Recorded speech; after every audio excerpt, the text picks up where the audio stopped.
Some roads are cursed, and some names are never meant to be called after midnight. 400 years ago, deep inside the cursed valleys of Berampur, people feared the darkness more than death itself, because every Saturday night, four mysterious men carrying a coffin walked through the forest paths chanting strange mantras. Anyone who saw them never survived. The villagers called them the Coffin Walkers.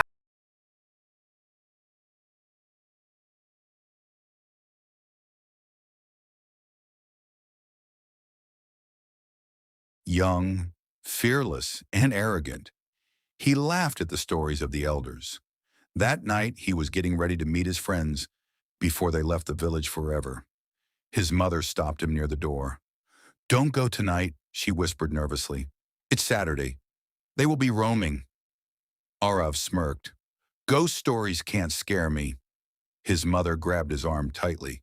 "If you hear their footsteps, hide. Don't let them see you, and never look inside the coffin." For the first time, fear appeared in her eyes. But Arav ignored her warning and walked into the darkness. The village road was long, silent, and covered in fog. To reach faster, Arav entered the forest shortcut. Cold wind rustled through the trees. Somewhere far away, an owl screamed. Arav kept walking while humming softly to himself. Then suddenly, thump, thump, thump. Heavy footsteps echoed through the forest. Arav froze. Along with the footsteps came a horrifying chant. Bam! Bam! Basam! The sound grew louder, closer, closer. Fear crawled through Arav's body. He quickly hid behind thick bushes, covering his mouth to stop his breathing. And then, he saw them. Four tall men dressed in black robes. Their faces were pale like corpses. On their shoulders rested an old wooden coffin, dripping with muddy water. The men walked slowly while chanting in deep, unnatural voices. Arav's heartbeat almost stopped. The coffin walkers. They were real.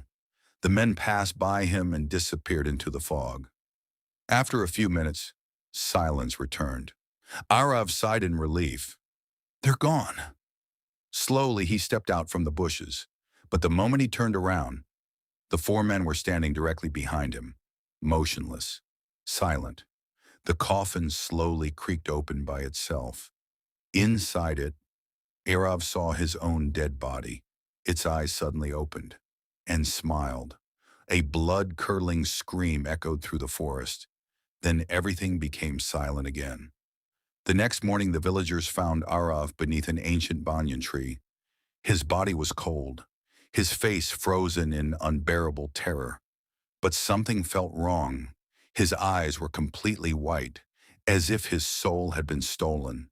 The villagers buried him before sunset, and nobody spoke about the incident again. 400 years later, in modern-day Delhi, a medical researcher named Maya began having horrifying dreams every night. In her dreams, she saw a dark forest, four coffin carriers, green liquid dripping from trees, and a dead man whispering her name. At first, she ignored the nightmares, until one day she discovered an ancient book describing a cursed liquid called Mrityu Amrit, a mysterious substance believed to defeat death itself. And beside the text, there was a drawing of the exact same banyan tree from her dreams. At the bottom of the page was one word, Berampur. Curious and desperate for answers, Maya traveled to the abandoned village with her friend Kabir. The villagers warned them not to stay after sunset, but they didn't listen. That night, while exploring the ruined forest, Maya discovered the ancient banyan tree. Green liquid still dripped from its branches. Kabir collected some of it inside a glass container. Suddenly, the forest became silent. No insects, no wind, nothing. Then came the sound. Thump, thump, thump. Kabir's face turned pale. From the fog emerged the four coffin walkers, exactly as described in the ancient legends. But this time, the coffin was already open, and inside it lay Maya's body, freshly dead. Her eyes slowly opened. She looked directly at Kabir and whispered, front of them.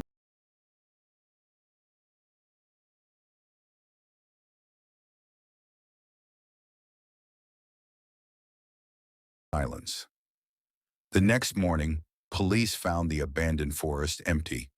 No bodies, no footprints. Only a broken glass bottle filled with green liquid. And carved into the banyan tree were fresh words. The coffin must never be empty.